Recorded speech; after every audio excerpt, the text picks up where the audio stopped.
இல்லம் தேடி கல்வி வாசிப்பு இயக்கம் வெளியிட்ட ஒரு சிறுகதை தொகுப்பு இது. புத்திசாலி பெண்கள் அப்படிங்கிற ஒரு தலைப்புல ஒரு நாட்டுப்புற கதைகள் அடங்கிய புக்கு. இதுல மட்டும் 5 கதை தான் இருந்துச்சு. ரொம்ப சின்ன புக் தான். 15 பேஜ் தான் என்னமோ இருந்துச்சு.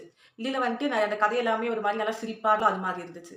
இதுலேருந்து எனக்கு பிடிச்ச கதை ஒண்ணு சொல்றேன். பிடிச்சிருந்தா கேளுங்க. இதுல தலைப்பு வந்துட்டு வறுமையில் விருந்து படைத்தவள். ஒரு ஊர்ல ஒரு வயசான அம்மா இருப்பாங்க. அவங்களுக்கு வந்துட்டு ஒரே ஒரு பொண்ணு தான் இருப்பாங்க. அந்த பொண்ணையும் வந்துட்டு கல்யாணம் பண்ணி அனுப்பிச்சதுக்கு அப்புறம், அக்கம் பக்கத்துல வீட்ல சொல்ற வேலையெல்லாம் பார்த்து, அவங்க என்ன சாப்பாடு குடுக்குறாங்களோ, அதையே சாப்பிட்டு அவங்க வந்துட்டு காலத்த ஓட்டிட்டு இருப்பாங்க. இப்படி இருக்கும்போது, ஒரு நாள் அவங்க மருமகன் வந்துட்டு அவங்க வீட்டுக்கு போறாங்க. அப்ப வந்துட்டு இந்த அம்மா சமைச்சு ஏதாவது குடுக்கணும்னு வீட்ல பார்க்கும்போது, வீட்ல ஒண்ணுமே இருக்காது. உடனே இந்த அம்மா வந்துட்டு என்ன பண்ணலாம்னு சொல்லிட்டு வெளில போவாங்க. அப்ப பார்த்தா பக்கத்து வீட்ல வந்துட்டு பெண்கள் எல்லாரும் சேர்ந்து நெல் குத்திட்டு இருப்பாங்க. இந்த அம்மா மாரி போயிட்டு இவங்களும் உதவி பண்ணுவாங்க. ஆனா, அங்க நெல் நல்லா குமிச்சு வச்சிருக்க இடத்துல வந்துட்டு ஒரு 2, 3 வாட்டி கால் தடுக்கி விழுற மாரி விழுவாங்க. விழுந்ததுக்கு அப்புறம் வந்துட்டு, அவங்க புடவையில நெறைய நெல் ஒட்டும். அந்த நெல்ல வந்துட்டு உதறாம அப்படியே வீட்டுக்கு வந்துட்டு உதறுவாங்க. உதரும்போது நெறைய நெல் கிடைக்கும். அத எடுத்து குத்துவாங்க. குத்துனோனே உங்களுக்கு வந்துட்டு ஒரு ஆள் சாப்பிடுறதுக்கான அரிசி கிடைச்சிரும். இப்ப வந்துட்டு சாப்பாடு ஓகே. குழம்புக்கு என்ன வைக்கிறதுன்னு யோசிக்கும்போது, காக்கா வந்து வெளில கத்திட்டு இருக்கும். இவங்க போய் பார்க்கும்போது, அது வாயில ஒரு பெரிய இறைச்சி துண்டு இருக்கும்.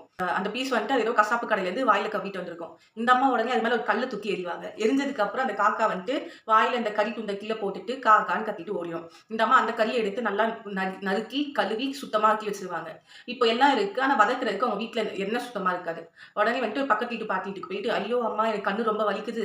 கண்ல வந்துட்டு தடவுறதுக்கு வெண்ணெய் இருந்தா தாங்கன்னு" கேட்பாங்க. அந்த பாட்டி வந்துட்டு ரொம்ப நல்ல பாட்டியா இருப்பாங்க. உடனே ஒரு கிண்ணத்துல நெறைய வெண்ணெய் வச்சு குடுப்பாங்க. ஒரு 4 நாள் தடவுமான்னு.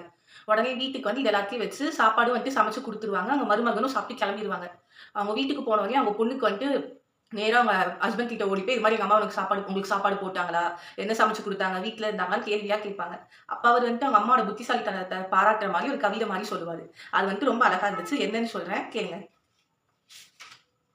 "காக்கா இறைச்சி அடி, கண்ணில் இடும் வெண்ணெயடி, ஊர் புழுங்கலடி, உங்க அம்மா கை திறமையடி, உண்டேன்டி உண்டேன்" அப்படின்னு சொல்லிட்டு பாராட்டுவாரு.